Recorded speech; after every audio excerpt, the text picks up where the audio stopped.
But I think the thing that you got to make sure is you go for the right consumer. Targeting. Okay? So we talk about targeting first and foremost. Who are you sending that message to? Who is seeing your email? Who is seeing that banner ad? Also, pre-qualifying is a very, very effective method. You've targeted the right person. Ask them the question, do you suffer from this illness? How are you treating it now? What's your diagnosis? Collecting the right data up front. We talked a little earlier, we heard about the data intelligence side. Data is extremely important, and then validating that data. So if you're going to do online campaigns, you really got to do these 4 things effectively. You can't assume that the people you're reaching are pre-qualified, and then you've got to get them to give you enough data where you can really correspond with them and build that dialogue. That's that effective CRM strategy, which is now allowing me to go back to you, David. So how are pharma companies conversing and engaging once they've acquired? I get them a subscriber. What are they doing to engage that subscriber effectively? You know, the challenge with building email programs is it's so littered in everything you do. It's not a linear path. It's integrated. It's with print, with media, with your online, with social now. But the easiest way that I develop communication strategy is kind of bucketing the functional value of email to the consumer. And if you think about it in your day-to-day world, you have a notification value, right? You have commerce communications, you have notices of updates and accounts. It has a functional value. How many of you all answer emails on your BlackBerry? How many actually carry an iPhone and a BlackBerry? Okay, how many have an iPhone, BlackBerry, and a little text that's more efficient? But the reality is you have notification value, so don't forget the functional value. It's been probably the most underutilized area. You have educational value, which the pharma space knows really well. It's about persistency, it's about information, it's about learning. So how you put these learning programs, I think, Pat, you said it really, really well, is tied to this informational value. Then you have the promotional value, which we all know well, which is I buy something, there is an intent. But you can't game the consumer. They know the intent and the value of each of these. The last is a social element. Not everybody is going to forward an email. We've done campaigns for years and years and get that 1% viral rate. I think what makes this really interesting, if you tie all this together, is, go and go to the next slide. One more. The phenomenon in the email space that's happened over the last few years has really been the emergence of what we call the niche newsletter. I mean, think of Daily Candy. I use this as an example because most people know it, but people and brand marketers have turned into publishers. They look at reach. They look at how do we engage content. Now with the emergence of social media, it's actually taking that to a whole nother level. But if you think of all those functional values of how you can communicate and create a portfolio of communications, think like a publisher. Think like a relationship marketer. But you have to bring the 2 together. If you only think like a relationship marketer, you're going to lose sight of the engagement value, which means you'll have a very episodic view of how they'll engage. They have a problem, there's persistency, and you have the life cycle that it's done. If you're not creating the content and thinking like a publisher, you won't be able to engage them longer. So let's talk about that life cycle for a minute. That's something that I think you and at Razorfish has done a very good job with some of your clients. I mean, can you just walk through how do you establish that life cycle as a pharma marketer with that patient? Yeah, life cycle is funny because you have a product life cycle, you have a business life cycle, you have a consumer life cycle, and then you have life stage marketing, right? So life stage is about the generations and ins and outs and changes in the consumer.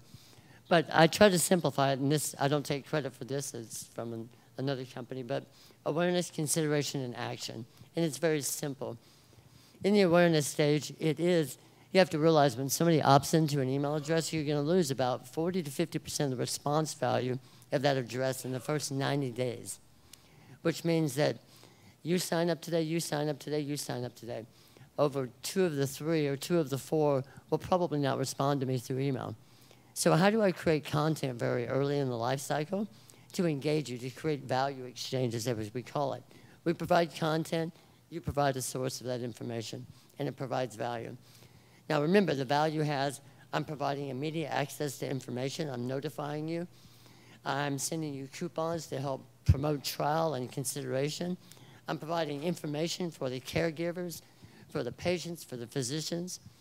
So all of them have a functional value, and when you think about life cycle, you have to interlay all these different functional values into that. I think most pharma companies, kind of focus on the direct response area. How do we get response? And as we go to the next one, I know you're going to ask me about measurement in a minute.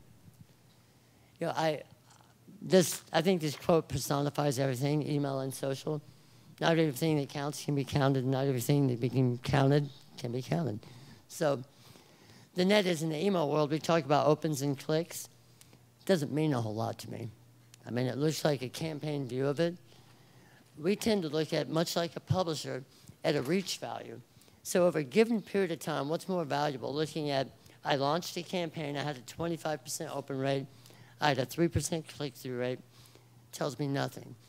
But if I can say from January to March, when we launched the campaign, I had a reach value of 45%.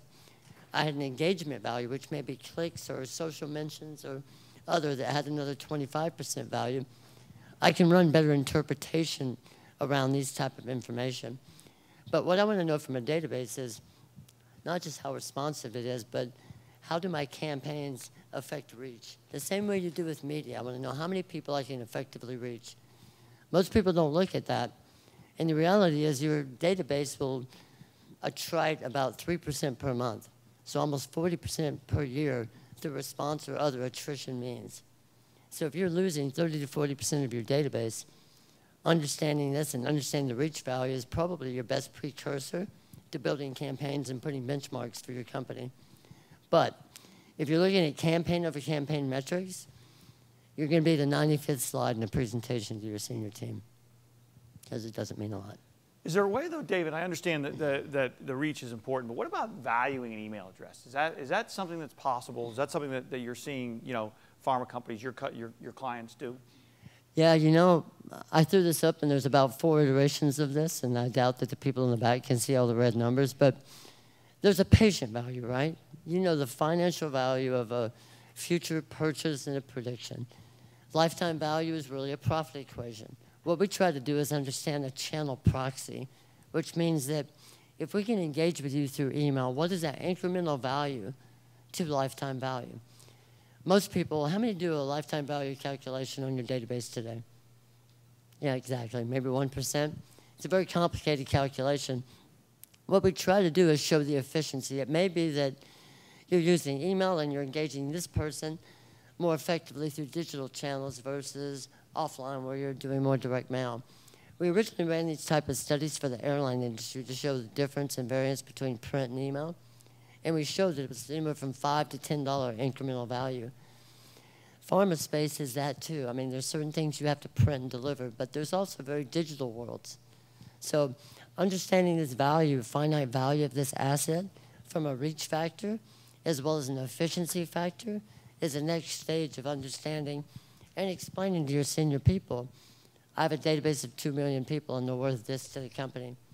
So we try to come up with a dollar value proxy that helps illustrate the value of that asset. So some takeaways, 5 big takeaways here. You know, DTC email is the value exchange with a consumer. You know, it's interesting. CRM, I have a different acronym for CRM. I call it Consumer Requested Marketing.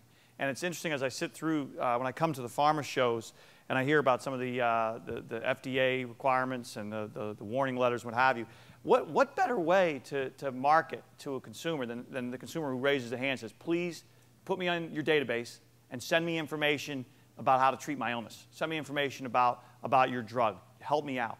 I mean, I can't imagine any better way to stand up to regulators and to say, these are consumers who have subscribed to my email and they want to hear from me. They want to hear from my company.